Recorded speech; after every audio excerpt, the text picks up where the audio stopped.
के तो 70 बेटे पोते शोम्रोन में रहते थे। सो येहू ने शोम्रोन में उन पुरनियों के पास, और जो यिज्रेल के हाकिम थे, और जो अहाब के लड़के बालों के पालने वाले थे, उनके पास पत्र लिखकर भेजे कि तुम्हारे स्वामी के बेटे पोते तो तुम्हारे पास रहते हैं, और तुम्हारे रथ और घोड़े भी हैं, और तुम्हारे एक गढ़वाला नगर और हथियार भी हैं। तो इस पत्र के हाथ लगते ही अपने स्वामी के बेटों में से जो सबसे अच्छा और योग्य हो, उसको छांट कर उसके पिता की गद्दी पर बैठाओ, और अपने स्वामी के घराने के लिए लड़ो। परंतु वे निपट डर गए और कहने लगे, उसके सामने दो राजा भी ठहर न सके, फिर हम कहाँ ठहर सकेंगे। तब जो राज घराने के काम पर था और जो नगर के ऊपर था, उन्होंने और पुरनियों और लड़के बालों के पालने वालों ने येहू के पास यूं कहला भेजा कि हम तेरे दास हैं, जो कुछ तू हमसे कहे उसे हम करेंगे, हम किसी को राजा न बनाएंगे, जो तुझे भाए वही कर। तब उसने दूसरा पत्र लिखकर उनके पास भेजा कि यदि तुम मेरी ओर के हो और मेरी मानो, तो अपने स्वामी के बेटों पोतों के सिर कटवाकर कल इसी समय तक मेरे पास यिज्रेल में हाजिर होना। राजपुत्र तो जो 70 मनुष्य थे, वे उस नगर के रईसों के पास पलते थे। ये पत्र उनके हाथ लगते ही उन्होंने उन 70 राजपुत्रों को पकड़कर मार डाला और उनके सिर टोकरियों में रखकर यिज्रेल को उसके पास भेज दिए। और एक दूत ने उसके पास जाकर बता दिया कि राजकुमारों के सिर आ गए हैं। तब उसने कहा, उन्हें फाटक में दो ढेर करके बिहान तक रखो। बिहान को उसने बाहर जा खड़े होकर सब लोगों से कहा, तुम तो निर्दोष हो, मैंने अपने स्वामी से राजद्रोह की गोष्ठी करके उसे घात किया, परंतु इन सबों को किसने मार डाला। आप जान लो कि जो वचन यहोवा ने अपने दास एलिय्याह के द्वारा कहा था, उसे उसने पूरा किया है। जो वचन यहोवा ने अहाब के घराने के विषय कहा, उसमें से एक भी बात बिना पूरी हुए न रहेगी। तब अहाब के घराने के जितने लोग यिज्रेल में रह गए, उन सबों को और उसके जितने प्रधान पुरुष और मित्र और याजक थे, उन सबों को येहू ने मार डाला, यहाँ तक कि उसने किसी को जीवित न छोड़ा। तब वह वहां से चलकर शोम्रोन को गया, और मार्ग में चरवाहों के ऊन कतरने के स्थान पर पहुंचा ही था कि यहूदा के राजा अहयाह के भाई येहू से मिले, और जब उसने पूछा, तुम कौन हो, तब उन्होंने उत्तर दिया, हम अहज्याह के भाई हैं, और राजपुत्रों और राजमाता के बेटों का कुशल-क्षेम पूछने को जाते हैं। तब उसने कहा, इन्हें जीवित पकड़ो। सो उन्होंने उनको, जो 42 पुरुष थे, जीवित पकड़ा और ऊन कतरने के स्थान की बावली पर मार डाला, उसने उनमें से किसी को न छोड़ा। जब वह वहां से चला, तब रेकाब का पुत्र यहोनादाब सामने से आता हुआ उसको मिला। उसका कुशल उसने पूछकर कहा, मेरा मन तो तेरी ओर निष्कपट है, सो क्या तेरा मन भी वैसा ही है। यहोनादाब ने कहा, हाँ ऐसा ही है।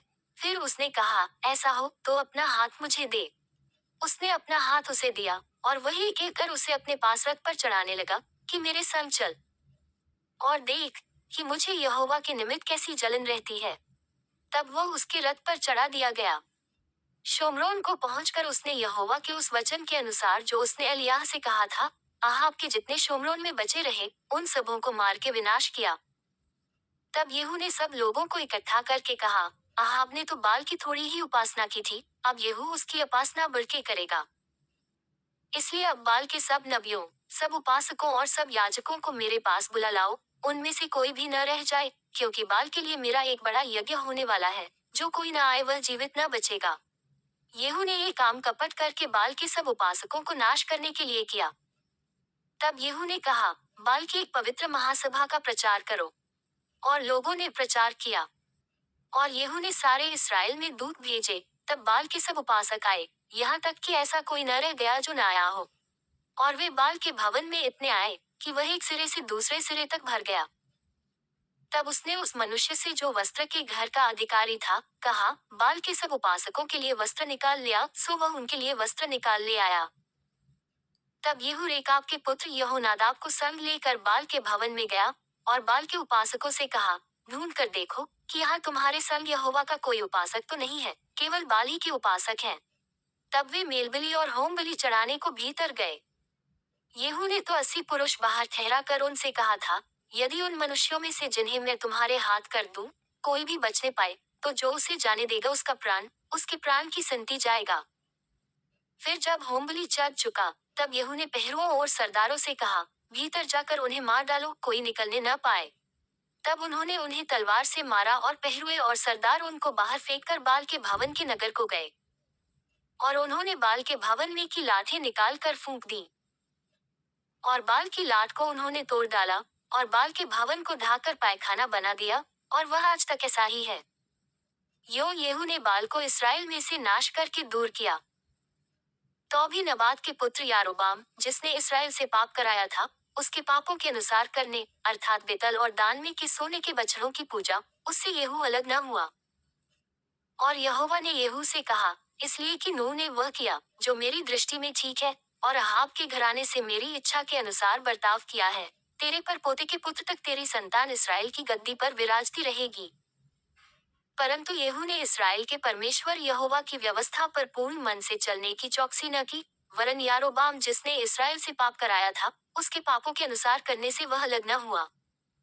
उन दिनों यहोवा इसराइल को घटाने लगा, इसलिए हजाएल ने इसराइल के उन सारे देशों में उनको मारा। यरदन से पूरब की ओर गिलाद का सारा देश, और गादी और रूबेनी और मनश्शेई का देश अर्थात अरोए से लेकर जो अर्नोन की तराई के पास है, गिलाद और बाशान तक। येहू के और सब काम और जो कुछ उसने किया, और उसकी पूर्ण वीरता, ये सब क्या इसराइल के राजाओं के इतिहास की पुस्तक में नहीं लिखा है?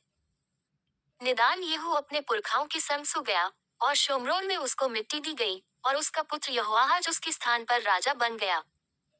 येहू के शोम्रोन में इसराइल पर राज्य करने का समय तो 28 वर्ष का था।